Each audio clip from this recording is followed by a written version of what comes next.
All right, welcome everybody. Let's begin on our back this morning, either with those knees bent, feet to the earth, or starting out in Shavasana.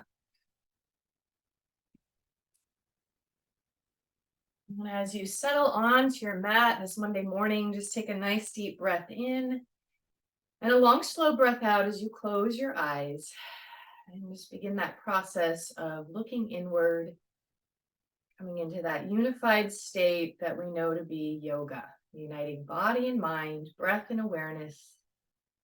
And tune into sensation. Let the body share with you what it's needing from the movement practice as you just recognize any and all body parts that are speaking to you this morning. And rather than judging or criticizing the messages, the sensations, just simply observe them. Perhaps approaching them from an open mind, a place of curiosity. As we allow the mind to entertain the possibility of catering to what the body needs, rather than what the mind might think it wants. And so as you hold the parts in your body and your mind, just noticing any areas that might feel tight, disconnected, in need of healing, in need of balancing. And then offering the breath as a bright white healing light, start to imagine the breath moving into those places of the body. So for example, if you're feeling a little tinge in the lower back, focus on that area and just sending some light awareness, attention into that part of the body. Or say your knees might be challenged. Send those knees a little love. We're so hard on our bodies. We're so critical. When one thing isn't working the way it should, we might go on the defense instead of trying to come from a place of service. How can I help the body feel better? Rather than criticize it for what it is feeling. And the same thing applies as we move through the poses, finding the best modification that will give you what you need, rather than what the mind or ego might want. It might be different. And so as we know, sometimes less is more, as we can approach from a place of how can I serve my physical body this morning? How can I get my mind into a place that is focused and quiet? And then whatever happens with that intention, just let it happen. Meaning let the body go where it can go, let the mind come back as often as it wanders away. Give it something productive to focus on. So now that we've met the body where it is, check in, tune in at the level of your mind, and give it one powerful word or statement to connect to come home to throughout this practice, perhaps throughout the day when we need it the most. And so some days these intentions might be one powerful word, right? If we're feeling overwhelmed, maybe our word is focused, grounded, present. Right? If we are nervous or anxious about the future, perhaps it's best that we tune in right here, right now. All my needs are met. I trust whatever happens when it happens. And then once you've identified that focus of mind, just as we did with sensation of the body, imagine attaching that intention, that focal point with your breath, and literally breathing that intention, that word, that statement. And imagine delivering it to every cell of your body.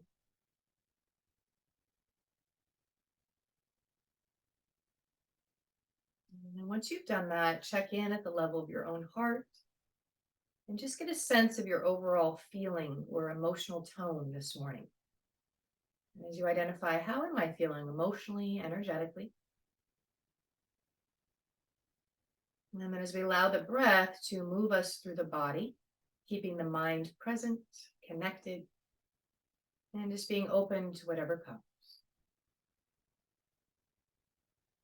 And so from this place of union, let's begin to move the body with the breath and that inner focus. So if those legs are bent, go ahead and stretch them out long. Let's just take a moment here to warm up through hips, pelvis, lower back. Eyes can be opened or closed. As you inhale, sweep those arms up overhead. Spread your fingers, point through your toes. And then as you exhale, hug that right knee into your chest. So just creating that balance of movement and breath. Inhale, we open and expand. Arms and legs reach away from each other. Exhale, draw that left knee in as you empty that breath out. And then keep moving side to side with your breath. So as we slow down the breath, the movement should mirror that. As we slow down the breath, we also get a chance to slow down the mind, to let go of any superfluous activity, distraction that isn't helpful or necessary, at least for the next hour. And so let's take that one more each side. We started with the right side. So next time you make your way to the left, we'll release both legs down. And so once you've reached that part of the cycle of the movement, we'll all meet back with both arms, both legs extended long, arms overhead. You can bring arms and hands or arms and legs out a little wider apart. Circle the ankles and the wrists, and then just exaggerate the breath as it wakes up through the rib cage. Waking up those breathing muscles along the ribs. Take it around the other direction with the ankles and the wrists. And then making your way back to neutral, spread fingers and toes wide, and then hug that right knee in again. This time we're going to pause. Let that low back soften towards the earth and point and flex your right foot, starting to wake up the ankle, foot, and toes here. And come back to the fullness of your breath, relaxing the jaw, softening the face. Just think of that intention, that focal point, sort of the background music of the mind. So if other thoughts or distractions show up, just shift to that other statement or that focal point as often as you can. Circle the ankle now one direction. And then take it around the other direction. Just really giving your foot, your ankle, the full attention they deserve.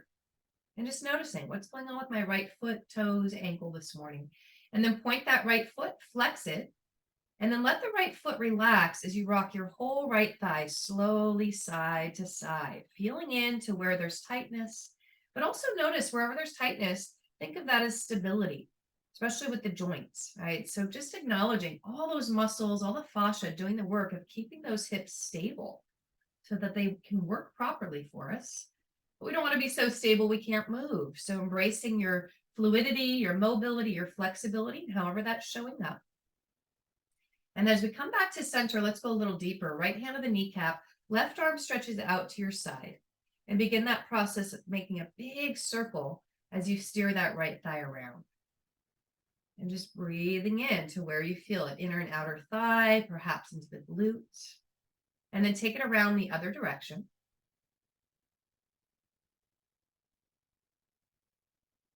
We're going to ease into reclined tree pose here.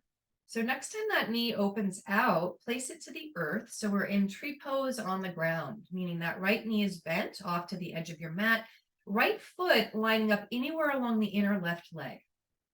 And then stretch both arms either straight out to your shoulders in a T shape, or if it's comfortable for the neck and shoulders, you might bend those elbows. And then pause here, take a full breath in. Exhale it out. You can stay fairly passive with the legs and hips or engage those right glutes just by giving them a little isometric squeeze. And as you do that, notice how that might intensify the stretch or the productive sensation through the front of that right hip.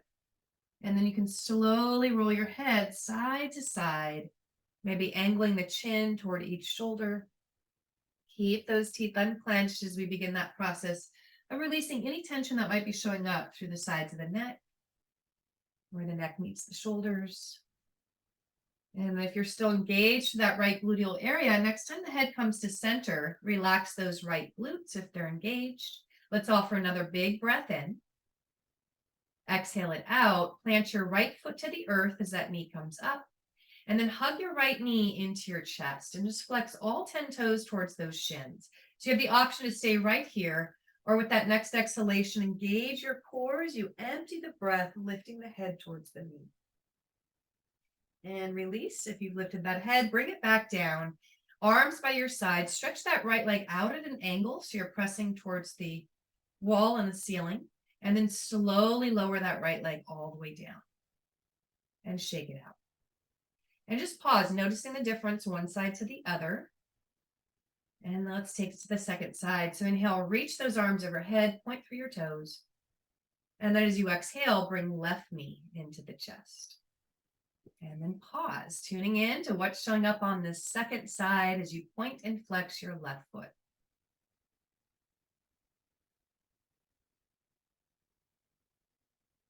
And then circling the ankle one direction.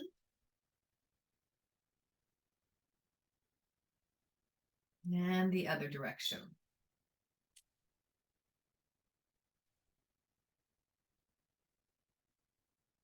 And then as you let that left foot relax, take a full breath in. Exhale it out and start to rock the whole left thigh side to side. So going a little deeper here, feeling into the inner and outer thigh. And as we take that big circle, place your left hand on the kneecap, right arm out to your side, and begin to steer that left thigh around. Again, just noticing the tightness that might be accompanying the movement.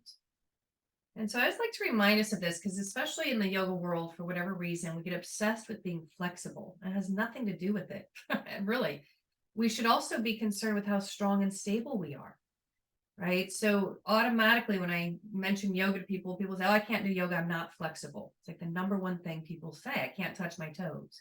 Take it around the other direction. But as we know, yoga helps to increase our flexibility, but not exploit it. Meaning we don't want to be so flexible that our joints are popping and clicking out of place, or hypermobility syndrome.